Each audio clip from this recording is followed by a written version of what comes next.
Big. Um, where does that rack stand up as far as career longs for you, and how big of a Um, moment was that for you, even in just a practice scenario? it felt great. That's probably the furthest ball I've hit in a practice. I think in game in high school, my furthest was about 51 yards. So, a big moment for me. And obviously, it goes back to the whole operation and the guys blocking up front. So, very grateful that they did a great job because that's all required to get that kick up and through the uprights.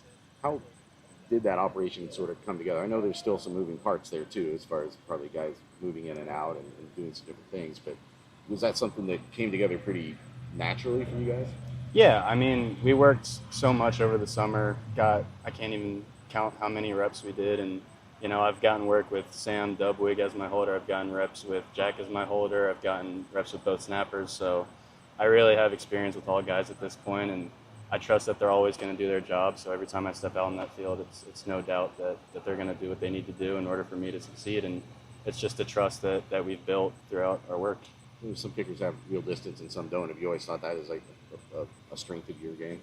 I would say I've always thought I've had a pretty strong natural leg. Going back to my soccer days, I was a goalkeeper, so coaches would use me on my goal kicks and stuff. So I always know I had a pretty big leg, and it's really just when you get out to those far distances, making sure that you're doing the same thing and you're staying consistent with your technique because every kick's a straight kick, and the same kick as a PAT is the same kick as 60 yards. You got to put it down the middle, and it's the same thing every time.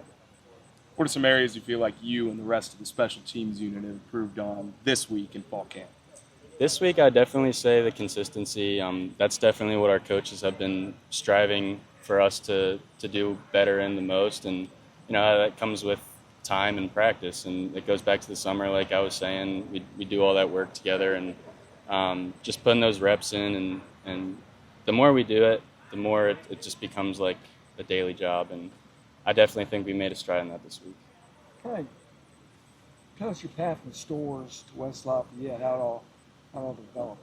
Yeah, so I was in the portal. I didn't really know what to expect going in there, being a guy with no game film. So Coach Thompson hit me up on Twitter, and we had a connection from high school actually because he recruited me at West Virginia. So that was one of the first camps I went to as a high school kid. And he messaged me. We started talking, and very quickly the interest rose, and I sort of got in contact with Coach Shebist. He was telling me he wanted to get me here on a visit, and the big thing for me was it's always been my dream to play at the highest level of football that I can. So an opportunity to come compete for a spot in the Big Ten, it was a no-brainer for me. I know Coach Mora had some good things to say about social media, right? Can you recall that? Yeah. He put out a very nice tweet for me, and we had a very good relationship, and he was a great coach for me. And we kind of sat down and had a meeting with my plan to go into the portal, and we kind of went over everything, and he said he was going to do everything that he could to help me. So I was grateful for his support, and he definitely played a part in me being here. What's the competition like between you and Spencer? I will say for two guys competing, I think we're about as good of friends as you can be as a guy you're competing with. It's like we can go laugh in the locker room. We come out here, we're competing, and, no matter what, we have each other's backs. If we miss a kick, it's like, all right, go make the next one. Like, you got it. And then if we make our kicks, we celebrate together. So we kind of take the highs and lows, and we all, we're a team. So we all want to be better and get better. And we want the same thing for sure. But, it's just pushing each other, and the competition is great. It's totally a healthy environment, and it's about as good of a situation as you can be in.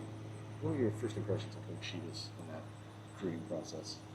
The first impression I had of him was I love his enthusiasm towards special teams. I love how much attention he gives to his specialists. I didn't know as much about him as I probably should have, because when I started doing my research and looking into him, I see all these guys that have been under him as kickers and punters, guys that are in the NFL now. Jake Elliott, like, I'm a Eagles fan, so that's a guy I look up to a lot, and Coach Shebist coached him at Memphis. So for me, it's a big tell that he knows what he's doing, and that's definitely a guy that I want to play for. What should Purdue fans be excited about seeing the special teams unit compete in a couple weeks? they should look at what they did at UNLV. I mean, 6 block punts. The stats speak for themselves. Like, this team is being pushed to use special teams as an X factor, and that's something a lot of schools probably don't do. So I think we're going to get after it on special teams, and that's definitely going to be a strong point for us.